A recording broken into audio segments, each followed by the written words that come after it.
नमस्कार। मानव सभ्यता और शेष प्राणी नाम के इस चैनल में आपका स्वागत है।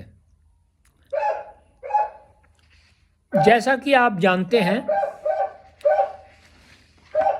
बहुत सारे लोगों से आपने ये सुना होगा कि समाज में कुछ जो चीज़ें हैं उनको करने के लिए एक असंगति है। अब वो लोग जो ये कहते हैं वे ये गंभीरतापूर्वक विचार नहीं करते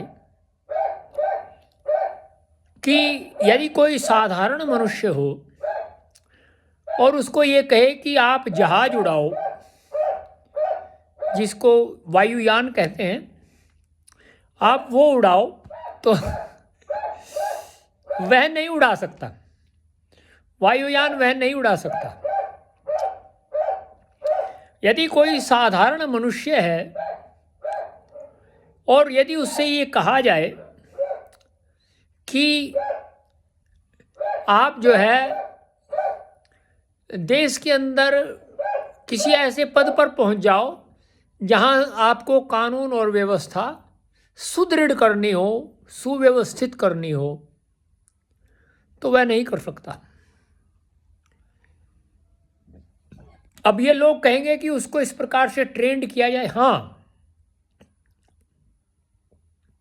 उसको ट्रेंड करना पड़ता है और ट्रेंड करने के बाद में जब वह उसका अधिकारी हो जाता है, उसके बाद में वह उस कार्य को कर सकता है। इसी प्रकार से मैं आपको एक पुस्तक दिखाता हूं। देखिए, ये एक पुस्तक है जिसका नाम है वेदार्थ विज्ञानम। ये 4 भाग हैं इस पुस्तक के और ये पुस्तक लगभग 5,000 रुपये की आती है। तो एक जगह है राजस्थान में, वहाँ से प्राप्त होती है। तो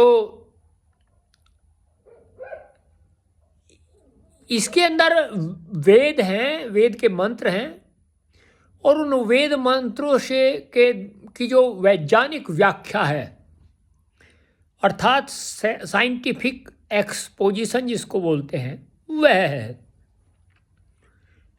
और उसमें जो ये विद्या है, ये एक विद्या है, अविद्या नहीं है, विद्या है। अब इसका अधिकारी कौन होता है और कौन कौन व्यक्ति जो है वो जो ये मानता है कि वेद में विज्ञान नहीं है, वेद में साइंस नहीं है, आपको इस बात का हम अन्वेषण करने का प्रयत्न करेंगे कि क्या वास्तव में ऐसा ही है जैसा लोगों ने दूसरों से सुन करके अपनी एक धारणा बना रखी है। अब जो वेद का जो ये विद्या है, इसका निर्वचनम अर्थात निर्वचन, जो इसका ग्रहण करने वाला है वह कौन हो सकता है। वेदों के अर्थों को करने के लिए एक ग्रंथ है जिसका नाम है निरुक्त। उस निरुक्त के अनुसार दूसरा निघंटु भी है। वेद के जो व्याख्याएं हैं वो की जाती हैं, वेद के अर्थों का अर्थ किया जाता है और जो वेद के अर्थ वो जो निरुक्त है वह यास्क मुनि द्वारा रचित है। तो उन्होंने जो है सबसे पहले क्या कहा है, ना वैयाकरणाय नानुपसन्नाय आनिदम विदेवा नित्यम ह्य विज्ञातुर्विज्ञाने शूया उपसन्नाय तु निर्बुर्यात यो वालम विज्ञातुम शात मेधाविने तपस्विने वा। इसका अर्थ बताया जाएगा आपको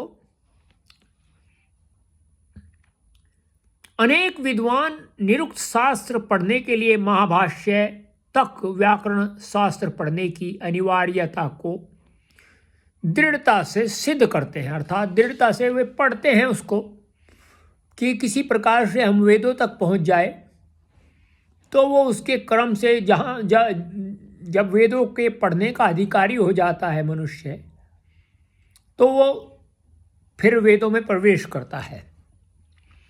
इसी आधार पर इस ग्रंथ का भाष्य करते हुए सुनकर नाना प्रकार की व्यंग्यात्मक टिप्पणियों की गई। सभी विद्वानों को चाहिए कि ग्रंथकार के इस वचन पर दूसरे अध्याय के तीसरे खंड में निष्पक्षता से अवश्य पढ़ लेवे, शास्त्रकार का आशय समझे, बिना दंभ पूर्वक ऐसे वचन बोलना अविद्या का लक्षण है, जैसे मैंने अभी बताया था आपको। अब ग्रंथकार क्या कहता है वो आपको इस जो ये दूसरा एक पैराग्राफ है, पैराग्राफ को क्या बोलते हैं, एक ऐसा ही पैराग्राफ का अभिप्राय एक जो पद है वो बताता है। ग्रंथकार ने यह जानते हुए भी कि वेद विद्या पर प्रत्येक मनुष्य का अधिकार है, कुछ लोगों को वेद विद्या का उपदेश न करने को कहा है। अब जिसको वेद विद्या समझ ही नहीं आती उसको उपदेश करने से फायदा क्या। जिसको वेद विद्या के विषय में पता ही नहीं है और ना वह पता करने का प्रयत्न करता है। अब आप कहेंगे कि ये एक प्रकार से विसंगति है। नहीं, आपको मैं एक घटना बताता हूं। मैं 1 वर्ष पहले, यहाँ एक स्थान है, प्रतिदिन दौड़ने के लिए जाया करता था। एक जो है मार्ग है, सड़क है, पक्का मार्ग, तो उससे मैं यहाँ कुड़ाना से दौड़ता हुआ एक आदमपुर नाम का गांव है वहाँ तक जाता था, फिर आदमपुर से दौड़ते हुए वापिस आता था। तो मुझे प्रातः काल में ही एक व्यक्ति मिला करते थे और वो जो है वार्ता किया करते थे परस्पर दूसरे व्यक्तियों के साथ में। हमें भी कभी कभी वो जो है बुला लेते थे। तो वो व्यक्ति केवल जो उसको अच्छा लगता था वही वार्ता करता था, दूसरी कोई भी वार्ता वह करता ही नहीं था। मैंने उससे कहा कि देखो, अपने जो मस्तिष्क है या बुद्धि है उसको थोड़ा और विस्तार दो, और विस्तार देने के लिए आपको ये है कि आप अन्य विचारों को भी सुने और अन्य विचारों को सुनने के पश्चात में अपना कुछ अभिमत प्रकट करें, तभी आपके जो मत है या अभिमत जो भी आप कहें उसको स्वीकार किया जा सकता है। और यदि ऐसा हो कि दूसरे का मत सुन करके आप जो है शांत हो जाएं, तो आपका तो कोई मत स्वीकार करेगा ही नहीं। तो खैर, मैं ये आपको बताया कि ऐसा भी होता है। किस किस को वेद विद्या का उपदेश नहीं करना चाहिए, यह निषेध पदार्थ विज्ञान के विषय में मानना चाहिए। देखो, अब किसी व्यक्ति को विज्ञान समझ में नहीं आता, आप उसको विज्ञान समझाएं तो समझेगा ही नहीं, तो आप क्या करेंगे, आप ही बताइए। तो फिर क्या बोलते हैं, क्योंकि दुष्ट प्रवृत्ति के लोग इस विद्या का दुरुपयोग करके संसार का अनेक प्रकार से अनिष्ट कर सकते हैं। इसी ग्रंथकार ने विद्या की उपादेयता को भी रेखांकित किया है। वह भी संसार के शिक्षाविदों, वैज्ञानिकों एवं नीति निर्धारकों को अवश्य पढ़ना चाहिए। क्या लिखा है, बलम कस्मात् बलम भरम भवति विभर्ते है।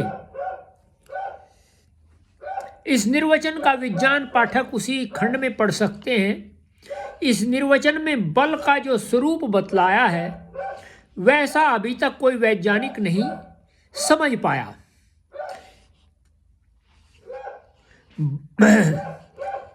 ग्रंथकार ने 28 प्रकार के बलों का संकेत किया है। देखिए, यहाँ तो एक ही बल का आप नहीं पता लोगों को, लेकिन वेदों के अंदर 28 प्रकार का बल है। पृथक पृथक नाम निघंटु में वर्णित किए गए हैं और वे सभी नाम पृथक पृथक प्रकार के बलों के स्वरूप को दर्शाते हैं।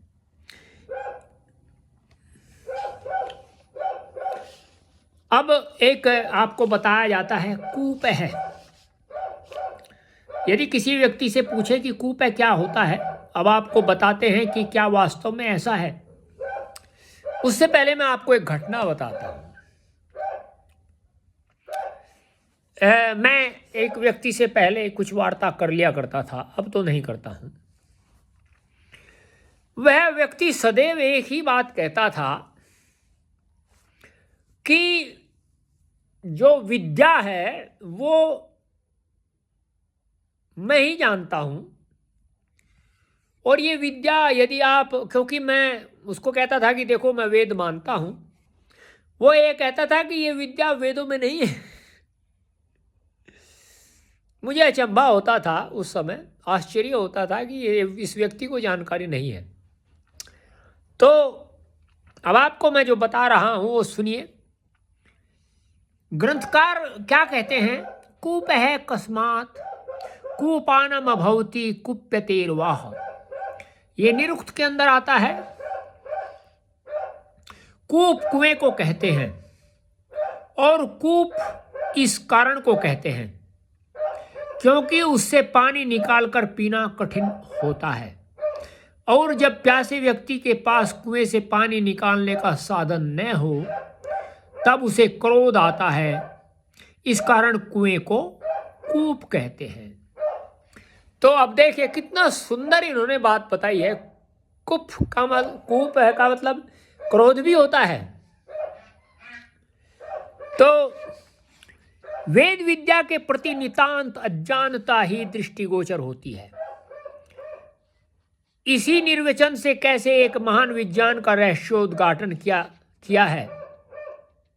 कूप के जो 14 नाम दर्शाए हैं उनके विज्ञान का आनंद भी पाठक वही ले सकते हैं। अर्थात एक आगे चल करके बताया जाएगा, आपको कुछ बताया जाता है। ये कहते हैं अकूपार है एवं कच्छप है।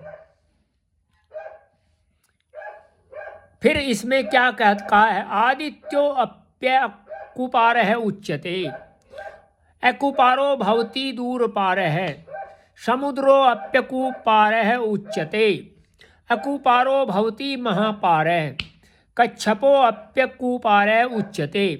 ये जो आपको 14 नाम दर्शाए हैं वे बता रहा हूं मैं।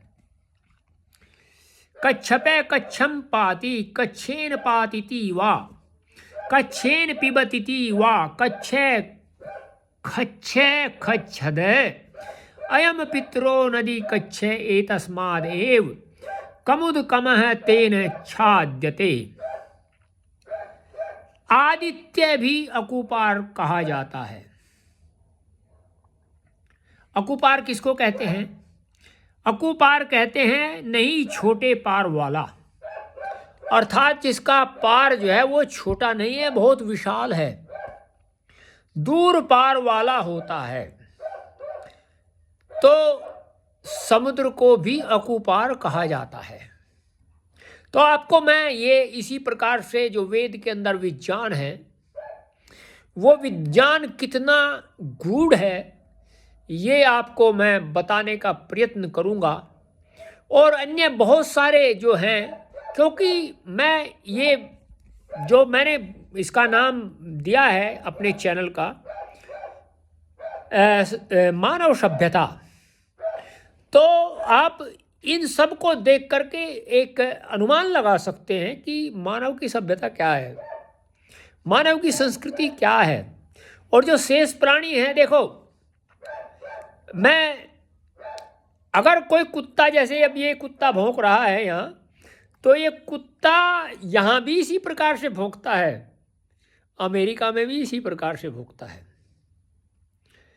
अगर गाय रंभाती है तो वह अमेरिका में भी इसी प्रकार से करती है और भारतवर्ष में भी इसी प्रकार से करती है।